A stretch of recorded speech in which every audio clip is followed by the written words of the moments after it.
Hello everyone, this is your Honey ma'am. Welcome back to my channel and now I am going to explain the same chapter, real numbers for class 10th. And the topic is actually the different topic. Different means what? That is in your NCERT only. We have done exercise 1.1 and 1.2. Today we will be going to do 1.3. तो उसको करने से पहले we have to discuss some very important things, that the given number is rational or irrational. So some of the examples are given and we have taken one theorem and I will be explaining you the theorem's proof first of all, and then with the same way you have to prove the questions on that. ठीक है, तो let's start.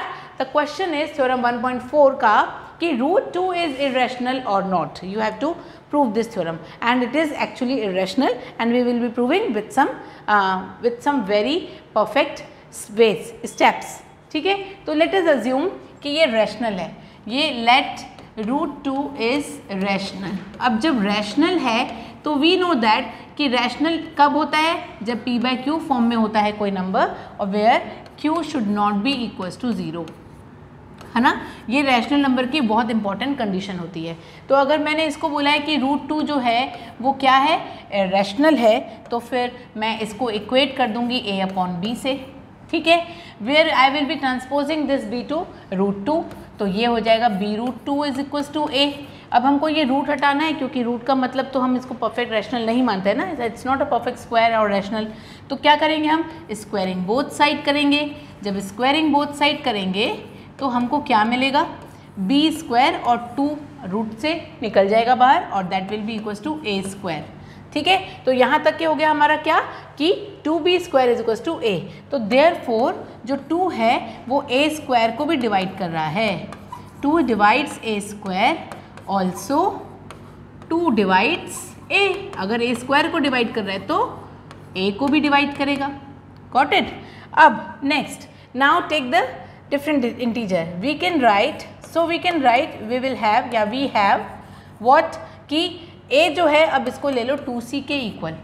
तो from this equation we will get like कि 2b का square is equals to 2c का square whole square. तो it will be equals to 2b का square is equals to 2 का स्क्वायर 4 होता है और c का स्क्वायर.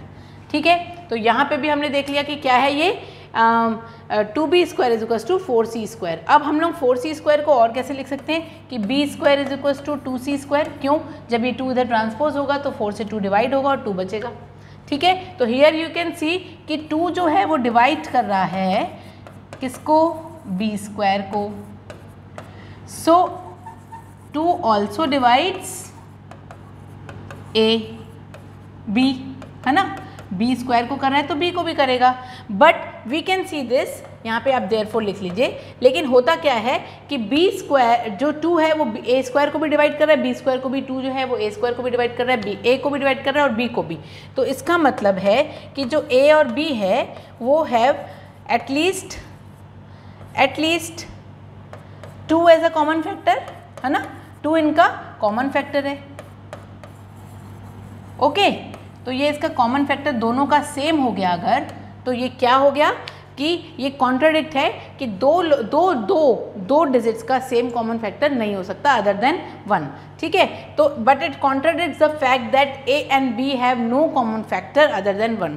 तो हमारा कॉन्ट्राडिक्शन बोलता है कि a और b में 1 के अलावा कोई और कॉमन फैक्टर नहीं हो सकता, बल्कि हमने यहाँ पे तो 2 को भी एक कॉमन फैक्टर बनाया है. So therefore this contradiction has arisen and for our incorrect assumption, so our assumption is wrong. Our assumption is wrong. यहाँ पे लिखना है आपको. Therefore, √2 is an irrational number. खत्म. ये इसका पूरा प्रूफ है. ठीक है, तो इसी प्रूफ को आगे बढ़ाते हुए हम करेंगे इस पे बेस्ड क्वेश्चंस और क्वेश्चंस होंगे 1.3 के. आई होप ये थ्योरम आपको प्योरली क्लियर समझ में आ चुका है. ऐसा थ्योरम आपने क्लास 9th में भी पढ़ा है, तो होपफुली कि आपको उस समय ना समझ में आया हो तो अब समझ में आ गया, या उस समय समझ आया होगा तो अब रिविजन हो गया, है ना. तो with this I am going to solve the next exercise which is 1.3 and I hope कि this will not create a single doubt into your mind, and with this hope I am going to solve this question. So let's start question number 1 का first √5 let it be rational, and if it is rational तो this will be equals to a upon b, है ना. This b goes to this side, so it will become a is equals to b root 5. On squaring both side, क्योंकि root आपको हटाना है वहाँ से, तो on squaring both side we get what, a square is equals to 5b square. ठीक है, where a 5 divides, here 5 divides a square, also it divides a. ठीक है, now take another integer, other value as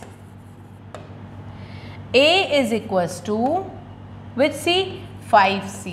ठीक है, तो 5b square is equals to 5c का whole square, तो 5b square is equals to 25c का square, तो b square is equals to 5c square.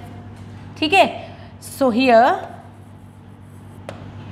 5 divides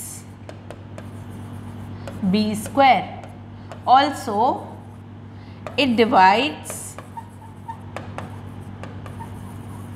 b, so we have 5 as a common factor of a and b, but this contradicts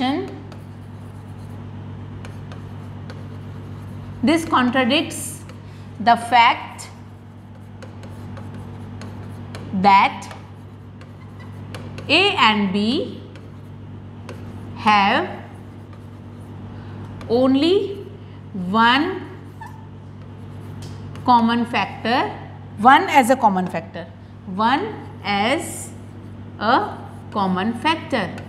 है ना. आपके पास सारे step same है, सारे step, बस in place of 5 you are writing, बस in place of 2 there you are writing 5 here. ठीक है, बाकी सारे के सारे स्टेप्स बिल्कुल सेम है ना. लास्ट के स्टेटमेंट्स भी सेम है कि ये कॉन्ट्राडिक्ट है कि ए और बी का तो एक के अलावा और कोई कॉमन फैक्टर हो ही नहीं सकता, लेकिन we have 5 here as a common factor, so our assumption is wrong. ठीक है, so our assumption is wrong. बस इतना लिख के आपको लास्ट में लिख देना है, therefore root 5 is not a rational number लिखेंगे आप, और ऐसा भी लिख सकते हैं आप कि root 5 is an irrational number. That's it, और कुछ आपको दिमाग नहीं लगाना है इसमें, ये सिंपली सॉल्व हो चुका है क्वेश्चन. ठीक है, तो this is how you are going to do this question very simply, and I hope कि ये पूरा का पूरा क्वेश्चन आपको समझ में आ चुका है. अब करते हैं क्वेश्चन नंबर 2. चलिए तो स्टार्ट करते हैं. ये बहुत ही प्यारा सा सिंपल सा क्वेश्चन है, prove that 3 + √5 is an irrational और नॉट. तो let's take this slide to the next. Here you have written question number 2, 3 + √2√5, इसको ले लीजिए, let this is a rational number. सबसे पहले आप इसको रैशनल से ही करेंगे. ठीक है, रैशनल नंबर. अगर ये रैशनल नंबर है तो आप इसको ऑफकोर्स p/q से इक्वेट करेंगे. ओके, फिर हमने देखा है कि हमने सिंपल इक्वेशन किया है, बचपन से हमने लीनियर इक्वेशन किया है, तो वो कॉन्सेप्ट बोलता है कि भैया इस 3 को ना आप दूसरी तरफ ट्रांसपोज करिए और इसका कुछ काम करिए ऐसा कि ये थोड़ा सा ईजी वे में समझ में आए. तो ये हमने कर दिया. ठीक है, अब आपको √5 जो है वो अकेले छोड़ देना है और यहाँ पे बताना है कि ये कुछ इस तरह से हो सकता है. अब ये आपको दिख रहा है कि इसमें न्यूमरेटर भी है, डिनोमिनेटर भी है, सो √5 इज अ रैशनल नंबर, है ना. But this is contradiction. ठीक है, यहाँ पे कॉन्ट्रडिक्शन है ये कि ऐसा हो ही नहीं सकता। अभी अभी तो हमने पीछे प्रूफ किया है कि √5 इज एन इरेशनल नंबर, है ना। तो √5 की कोई भी वैल्यू होगी वो इरेशनल होगी। तो ये आपका क्या हुआ, कॉन्ट्रडिक्शन हुआ। तो यहाँ पे क्या है ये, therefore 3 + 2√5 is an irrational number, that's it. Therefore करके आपको लिखना है 3 + 2√5 इज एन इरेशनल नंबर। जब आप कॉन्ट्रडिक्शन वर्ड बोल देते हैं ना यहाँ पे, तो आपको और कुछ भी बोलने की ज़रूरत नहीं पड़ती है। आप सीधा सीधा हैंड्स प्रूव करके इस क्वेश्चन को यहीं पे समाप्त कर सकते हैं। ख़त्म। देखिए पूरा का पूरा अच्छे से सिंपली सॉल्व हो गया बिना किसी ऐसे स्टेप के जो आपको समझना है। I hope the step is very much clear. अब नेक्स्ट करते हैं क्वेश्चन नंबर 3, जिसमें आपके 3 सब पार्ट्स हैं, 1/√2, 7√5 और 6 + √2। ठीक है, तो इसमें हम करते हैं क्या, इनको सॉल्व। क्वेश्चन नंबर 3 का फर्स्ट 1/√2। 1/√2 को आप क्या कर सकते हैं कि क्या ये a/b के फॉर्म में है? हाँ है, ये तो a/b के फॉर्म में ही है। ठीक है, तो a/b के फॉर्म में है तो ये क्या है, ये तो रैशनल हो गया। तो देयर एग्जिस्ट को prime integers a and b। तो a एंड b का को प्राइम क्या है ये आपका बताइए। अगर आपको a एंड b है तो b की क्या वैल्यू हो जाएगी, a√2 हो जाएगी, है ना। या फिर b/a की वैल्यू क्या हो जाएगी, √2/1 हो जाएगी। ठीक है, ऐसा कर सकते हैं क्योंकि हमने क्या कर दिया, टर्म्स को ट्रांसपोज कर दिया। तो a/b को मैंने ट्रांसपोज किया, b को उधर ले गई और b/a को ले आई √2 के फॉर्म में। तो a और b यहाँ पे 2 इंटीजर्स हैं और b/a क्या है, b/a क्या है यहाँ पे, रैशनल है। b/a इज रैशनल, है ना। सो √2 इज रैशनल, है ना, बट इट इज कॉन्ट्रडिक्शन। ठीक है, ये कॉन्ट्रडिक्शन है तो क्या हुआ, therefore 1/√2 is an irrational number. खत्म। वो पूछ रहा है ना आपसे वो इरेशनल है कि नहीं, प्रूफ करिए। तो आपको यहाँ पे प्रूफ इस तरह से करना ही पड़ेगा। ठीक है, और ये स्टेप इस तरह से होता है पूरा का पूरा solve. So this is done. Let's do question number 2 और थर्ड आप खुद से कर सकते हैं क्योंकि इसके जैसा ही क्वेश्चन हमने अभी अभी किया है ना। So this will be your DYS। We will be doing question number 2। What is that, 7√5 ले लीजिए आप, let this is rational number. Okay, तो ये क्या है, रैशनल है बोल रहे हैं। अब इसमें क्या करना है हमको, ये देख लीजिए, ध्यान से देखिए। √5 अगर मैं यहाँ पे ले लूँ तो a/7 भी आपका रैशनल होगा, है ना। तो √5 इज रैशनल। क्योंकि क्यों रैशनल है ये, इसका p/q वाला फॉर्म आ गया ना, न्यूमरेटर और डिनोमिनेटर दोनों आ गया। But √5 is an irrational. ठीक है, so this it is contradiction. ठीक है, यहाँ पे फिर से कॉन्ट्रडिक्शन हो गई कि ये तो हमने सुना कुछ और था, हमने प्रूफ कुछ और किया और दिखा कुछ और है। तो यहाँ पे ये फिर से कॉन्ट्रडिक्शन है यहाँ पे कि ये सही है कि गलत है। तो ऑफ कोर्स हमारा अजम्पशन जो है रॉन्ग है। Our assumption is wrong. Therefore 7√5 is an irrational number. That's it. Hence proved. तो आई होप ये सारे स्टेप्स आपको क्लियर होते जा रहे हैं, आपको कोई भी डाउट नहीं आ रहा है। आपको बस एक स्टार्ट में आपको बताना है कि क्या है, रैशनल है कि इरेशनल है, उसके बाद ये कॉन्ट्रडिक्ट्स होगा ही होगा। और this actually this contradicts the fact, this ये जो मैं लिख रही हूँ ना, इट इज़ कॉन्ट्रडिक्शन या this contradicts the fact, this is contradiction नहीं, दिस कॉन्ट्रडिक्ट्स द फैक्ट्स है। यहाँ पे आप स्टेटमेंट्स को प्रॉपर लिखेंगे, आपको फुल मार्क्स मिलेंगे। That's it.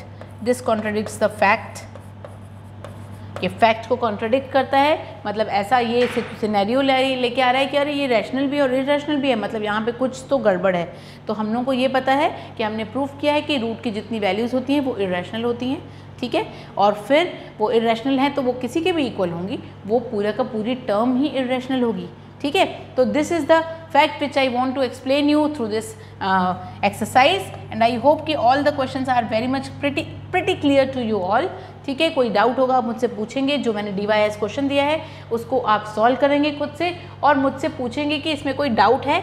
नहीं होगा तो ऑफकोर्स हम क्या करेंगे, आगे को सॉल्व करेंगे, एक्सरसाइज को सॉल्व करेंगे और होगा तो भी कोई प्रॉब्लम नहीं है, मैं आपके लिए फिर से इसी सेम टॉपिक पे वीडियो ज़रूर बनाऊंगी। तो thank you so much, have a nice day, keep watching, keep studying, keep smiling and don't bother your parents, be happy. Thank you so much, have a nice day. फिर से मिलते हैं exercise 1.4 के साथ।